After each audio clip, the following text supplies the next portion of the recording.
Joining me now is Dr. Robi Ludwig. She's a psychotherapist, and I wanted you to come to talk about the mental health aspect of shooters, but let's just talk about him for a second as a survivor, the shock that he must be in.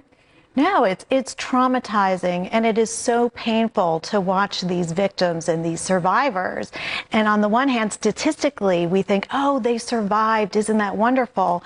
But they live with the damage throughout their lives, both physically and emotionally. And we can really see that when we have he lost his nephew in the shooting as well, so we know that. There's a debate going on, and I wanted to get your take on it, about whether mental health problems can be directly connected to these mass shooters. And I've tried to read up on it today because there's been controversy going back and forth, and I'd like to hear from an expert. Yeah, so according to the American Psychiatric Association, they just came out with some information today, which found that the FBI found that 25% of the mass shooters were diagnosed with a mental illness.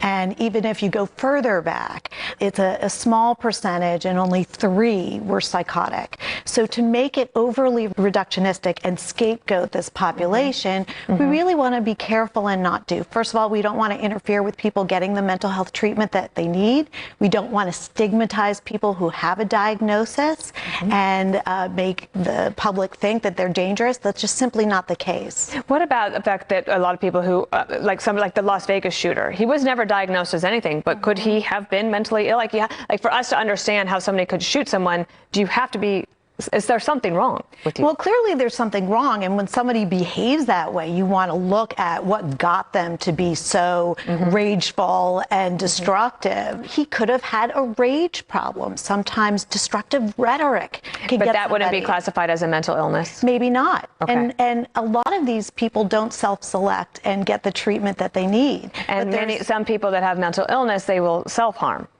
They will self-harm, yes, and sometimes they're more of a danger to themselves than anybody else. They have withdrawn symptoms, they isolate, sometimes they suicide. So that is exactly correct. So that is a report from the American Psychiatric Association. I'll bet it's on their website. It's new information, just came out today. It's new information, just came out today. Good to have you, Dr. Robi Ludwig. We hope to have you back again. I'd love Thanks to come for back. watching that press conference with me. That was very moving.